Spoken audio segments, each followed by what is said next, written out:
Hola, hola, hola, hola, soy el profesor con la doble S, doble punto, ingeniero. Bienvenido a mi canal una vez más y una vez menos a este vídeo. Hoy tengo un vídeo interesantísimo, estoy bastante emocionado. Vamos a hablar un poquito de toberas convergentes divergentes, de toberitas. Vamos a explicar todos los fenómenos que ocurren en las toberas, de tal manera que cuando acabe este vídeo vas a entender el fenómeno real físicamente, qué es lo que ocurre en esas toberas convergentes divergentes cuando circula un fluido, cómo se expande, cómo se contrae, y vas a entender todos esos fenómenos según los distintos casos, las distintas velocidades, los distintos números de Mach. Y bueno, aparte de físicamente, también voy a poner alguna formulita para que no digas que luego no pongo fórmulas, ¿vale? Pero vamos, esto va a ser un vídeo que va a aclarar muchas cosas. Después de este vídeo va a haber un antes y un después. Va a ser como el día que te enteraste de que los reyes no existían, o sí que existen. Bueno, volvamos a lo nuestro. Toberas convergentes divergentes. Bueno, nosotros tenemos un depósito inicial o una zona infinita, por así decirlo, que es antes de la tobera, todo lo que está antes de la tobera, en remanso, que tiene unas características, pues un fluido a una densidad, pues ρ sub 0, todo lo que sea de remanso, todo lo que esté antes de donde está la tobera, ¿vale? Es el fluido que todavía no ha entrado en la tobera, está a unas condiciones ρ sub 0, que es la densidad, la temperatura T sub 0, la presión P sub 0, entalpía H sub 0 y bueno, otra serie de características que no voy a escribir ahora mismo. Entonces, lo que es importante es entender primero que esto funciona por una diferencia de presiones, ¿vale? Entonces, si nosotros tenemos un fluido aquí y queremos que el fluido se desplace desde este lado, pase a través de la tobera por la parte convergente que es esta aquí, converge, es decir, se estrecha, el área se hace más pequeña de la tobera y luego ya siga pasando por la parte divergente, es la parte que crece, su área, la sección de la tobera aumenta. Para ello tenemos que reducir la presión de salida, ese es el criterio, esa es la condición.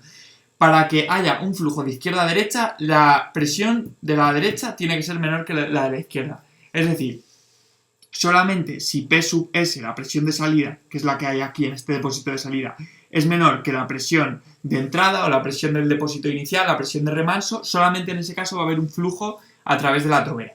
Entonces vamos a ver qué diferentes casos hay para ese flujo. Existe una presión que se llama presión de salida crítica, bueno, que todavía no la voy a dibujar, vamos a empezar. Bueno, aquí tenemos un gráfico en el que vamos a representar la presión de salida, la que sea, entre la presión de remanso. Por lo tanto, cuando la presión de salida entre la presión de remanso es 1, estamos en esta horizontal, sería que ambas son iguales y por lo tanto no habría flujo. Es decir, como la presión de salida siempre tiene que ser menor que la de remanso, P entre P sub S siempre va a ser menor que la unidad, ¿vale? Eso indica que la presión de salida es menor. Entonces, si nosotros nos vamos al primer caso, tendríamos este gráfico, esto se llama, ¿vale? Esto se llama la garganta, AG, bueno, es el área de la garganta, es la garganta de la tobera, es la sección más pequeña, la sección menor que tiene en toda la tobera, ¿vale? Eso es la garganta. Entonces, bueno, me pinto la garganta hacia abajo porque en la garganta es donde se va a dar un punto clave, un punto de inflexión que vamos a ver. Podría ocurrir que nosotros tuviésemos esta distribución de presión con un mínimo en la garganta y luego a partir de la garganta se invirtiese la tendencia y la presión empezase a aumentar y la de salida al final obviamente tiene que estar por debajo de esta horizontal, porque en esta horizontal tenemos que P entre P sub 0 es 1, entonces esta presión no sería menor que la entrada, que la del principio. Tiene que estar siempre por debajo, ¿vale? Eso es muy importante. Entonces, vamos a llamar a esto A, presión de salida A. Luego va a haber otra presión que va a ser todavía menor en la garganta, ¿vale? Esta ya va a ser la crítica, ahora voy a explicar lo que es. Y luego, a partir de la garganta, se invierte la tendencia y vuelve a subir y tenemos una salida B. Luego, viniendo otra vez por esta misma línea de aquí, porque he dicho que esta ya es la crítica, esta es la presión, B es presión de salida crítica, ahora explico lo que es. Viniendo por la presión de salida crítica, llegamos al punto crítico, que es el área mínima, y a partir de ahí, en vez de invertirse la tendencia y empezar a aumentar otra vez la presión sigue disminuyendo. Sigue disminuyendo, y de repente, en un momento dado, ¡pum!, explota y ocurre una onda de choque, que ahora voy a explicar lo que es, una onda de choque tal que así, que sería C. Y ahora lo estoy poniendo con letras porque voy a hacer un dibujo real de cada uno para que se vea qué ocurriría en cada caso. Luego tendríamos otro caso que vendríamos por aquí, es la presión mínima, la presión de salida crítica. En un momento dado sigue descendiendo la presión, pero en este caso no hay una onda de choque. En este punto nos venimos a la salida de la tobera, a esta sección que es la de la salida de la tobera, y ocurre una onda de choque justo en la salida. Aquí ocurre una onda de choque, que sería esta, D. Y luego existe otro caso, que es que no ocurre onda de choque, que justo en F salga la presión la misma que la de salida. Y luego el último caso que puede ocurrir es que la presión de salida fuese todavía menor que esta, entonces en este punto se produjesen ondas de salida oblicuas, ¿vale? Que vamos a llamarle E y G, ¿vale? Bueno, entonces, ¿qué es lo que puede ocurrir aquí? Lo que puede ocurrir es que nosotros estemos en esta presión, nuestra presión de salida, es decir, la presión que le damos a este depósito, sea pues la presión A, P sub A. Entonces, P sub A es una presión, P sub A es una presión, las voy a ir pintando aquí en orden, ¿vale? Voy a hacer aquí un esquema de las distintas presiones. El caso A, tenemos que P sub A es una presión mayor que la presión de salida crítica, ¿vale? La presión de salida crítica va a ser la que al final determine todo, la más importante, que es la que yo he marcado aquí como PSC, que es la presión de B. La presión de salida crítica, nosotros a medida que vamos disminuyendo la presión de este depósito, claro, si dejamos esta presión constante, al ser esta de aquí menor, la de la derecha, va a haber más flujo de izquierda a derecha, y cuanto más se reduzca esta presión, es decir, cuanto menor sea esta presión, más velocidad vamos a conseguir que adquiera este fluido. Entonces, ¿cuál va a ser la presión de salida crítica? Pues va a ser aquella presión para la cual, si nosotros damos esa presión, la presión de salida crítica a este depósito, se va a alcanzar la velocidad correspondiente a Mach 1 en la garganta, ¿vale? Bueno, el Mach, por definición, es la velocidad entre la velocidad del sonido, pero bueno, eso no viene en este vídeo, eso lo voy a explicar en otro vídeo, lo voy a explicar un poquito mejor con las fórmulas.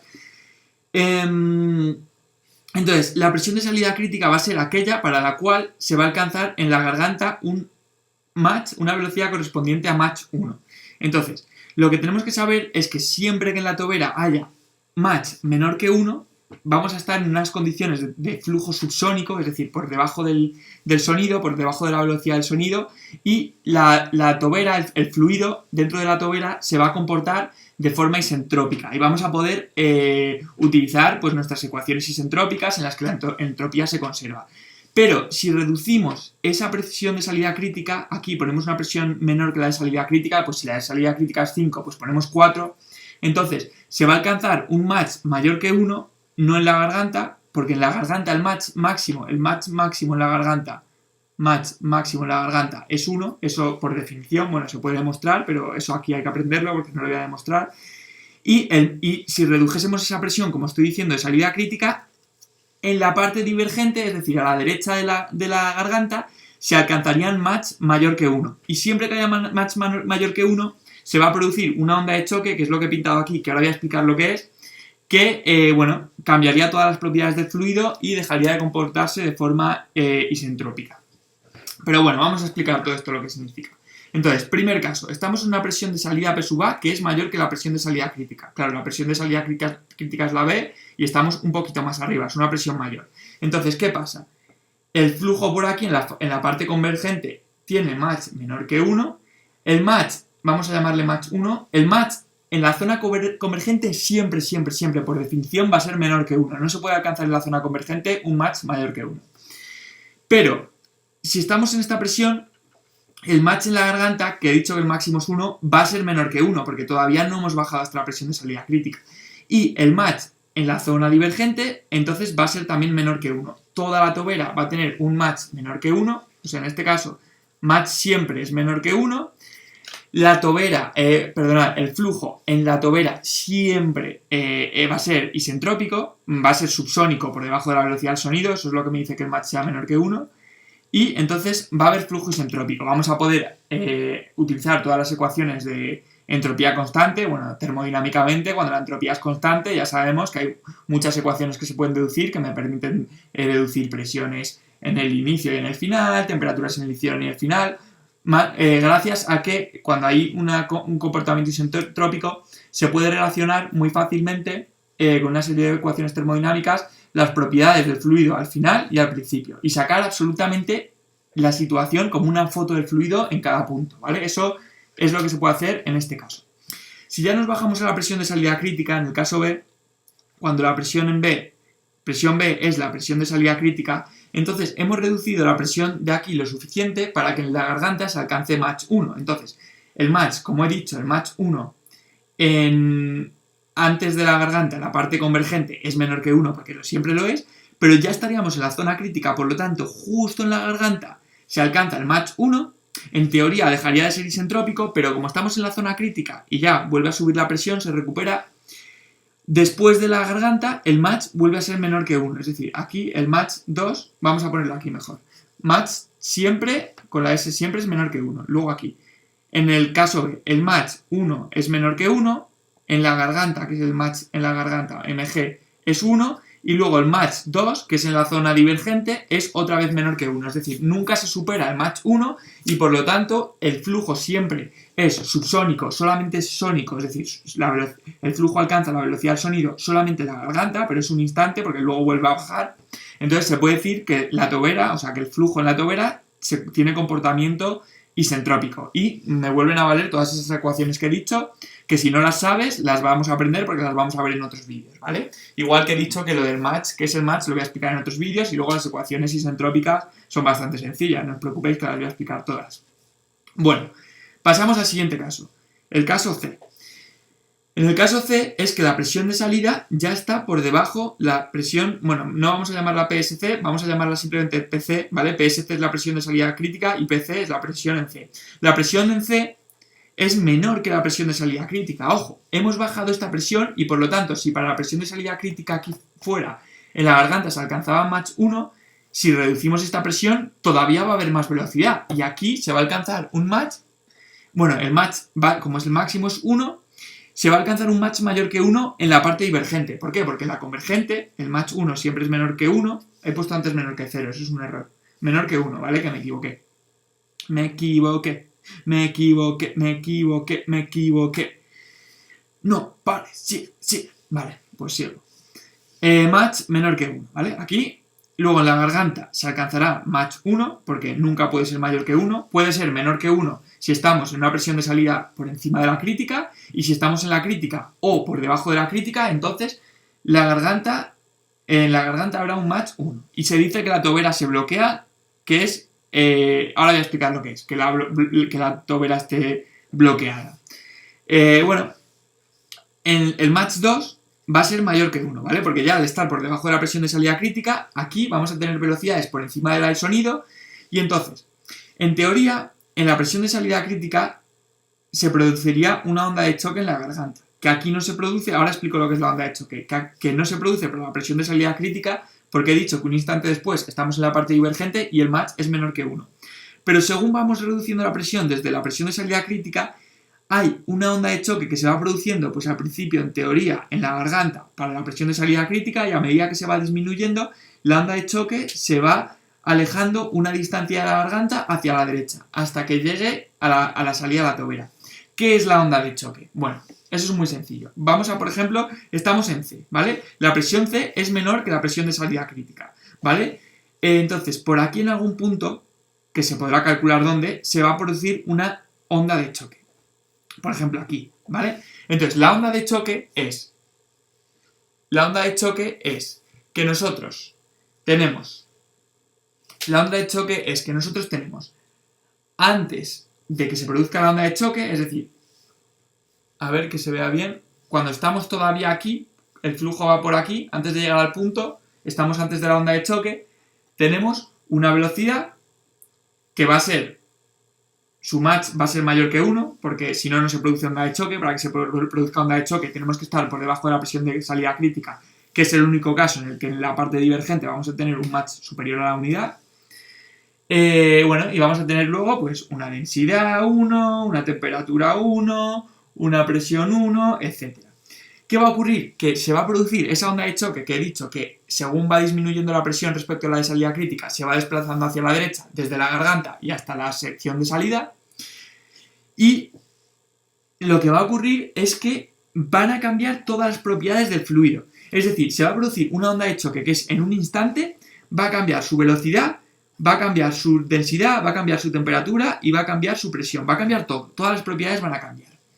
Entonces, ¿qué es lo característico de esta onda de choque? Que la velocidad 2 va a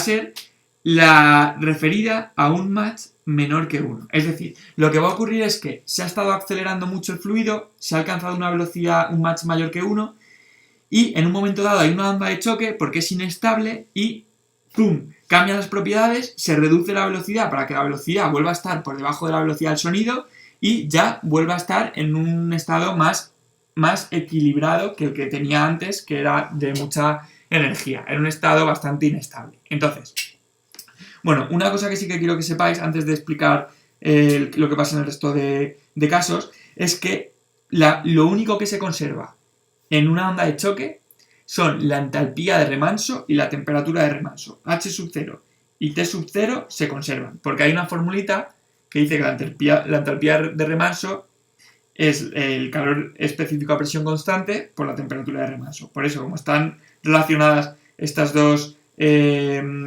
estos dos términos están relacionados, pues los dos se conservan.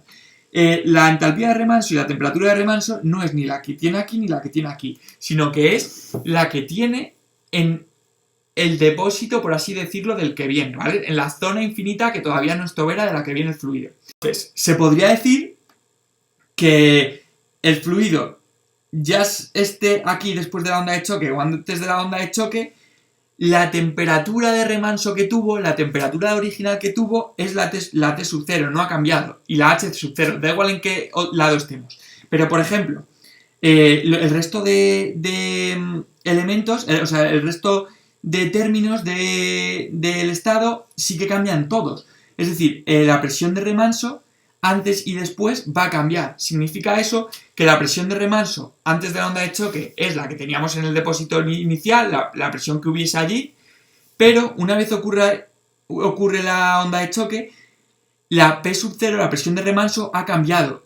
Aunque es como hipotético, realmente no, o sea, la presión que hay en el depósito original sigue siendo la misma, pero significa eso que esta presión, la presión nueva que tenemos aquí, no se corresponde a la presión original que había antes, sino a una nueva presión original que llamaremos P sub 0, la P sub 0 2, o la P sub 0, la presión de remanso que hay después de la onda de choque. Es como la presión del depósito original que tendríamos que tener para que en este punto la presión sea P sub 2. Porque si utilizásemos la que había en el depósito original, me saldría P sub 1, ¿vale? Eso es importante.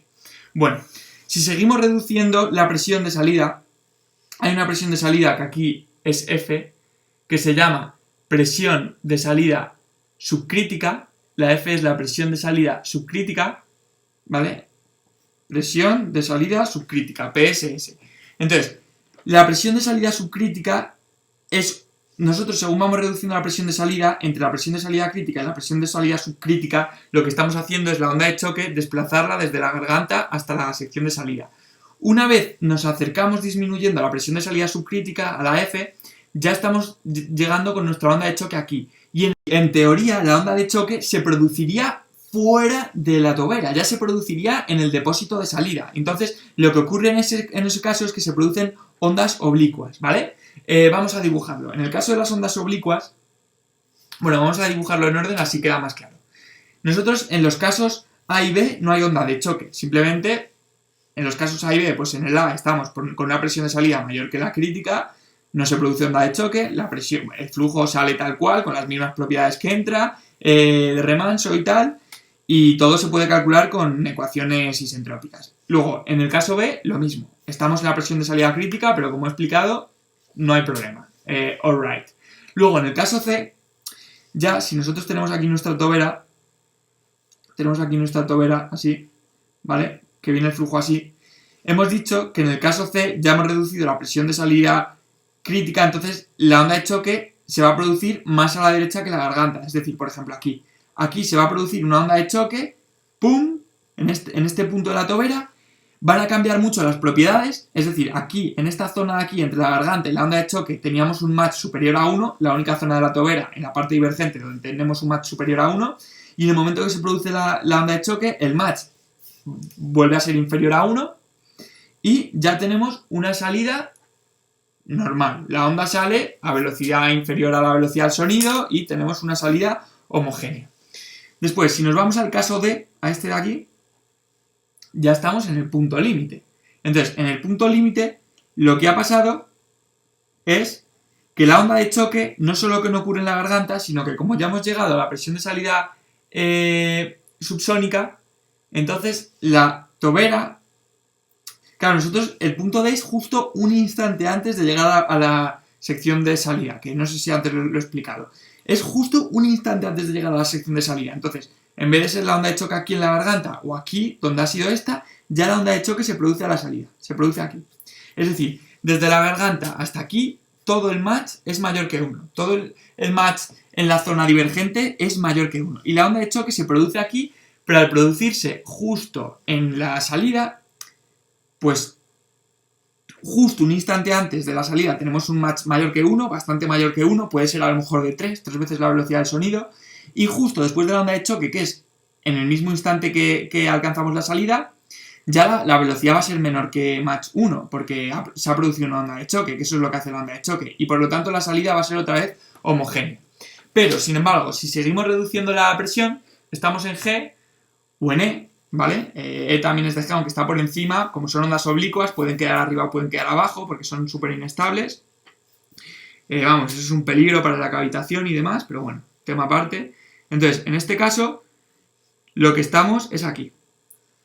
En este caso, se ha desplazado desde la garganta tanto, a ver que lo veáis bien, se ha desplazado tanto desde la garganta la onda de choque, se ha ido desplazando tanto hacia la derecha, que ya se ha desplazado más que la sección de salida y en teoría se produciría fuera. Por lo tanto, se producen aquí unas ondas que son, todavía el match es mayor que 1, en toda la tobera, o sea, en toda la parte divergente el match es mayor que 1, se producen unas ondas, ¡pum!, que son así, oblicuas.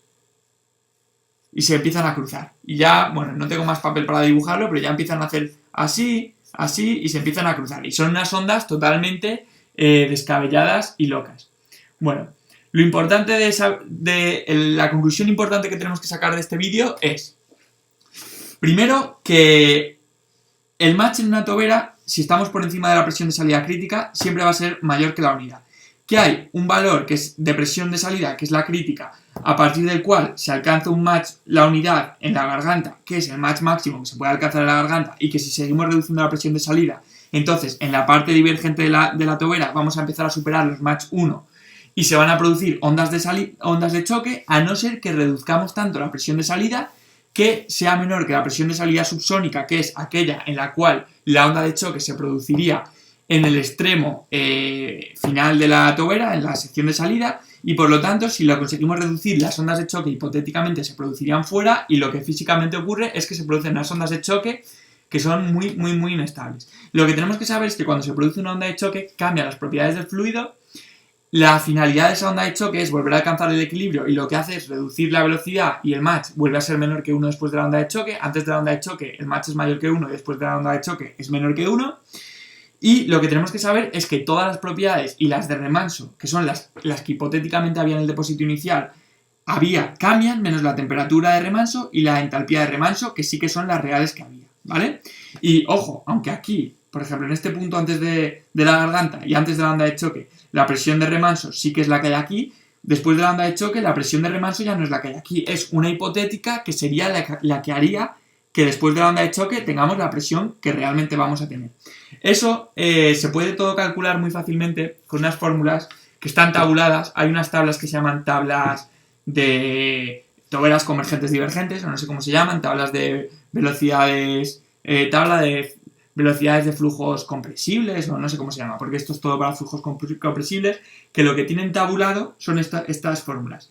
T sub 0 entre T que es la temperatura de remanso entre la temperatura en cualquier punto de la tubería, ojo, sin que haya, esto es isentrópico, ¿vale? Sin que haya onda de choque. Si hay onda de choque son otras fórmulas que ya explicaré más adelante.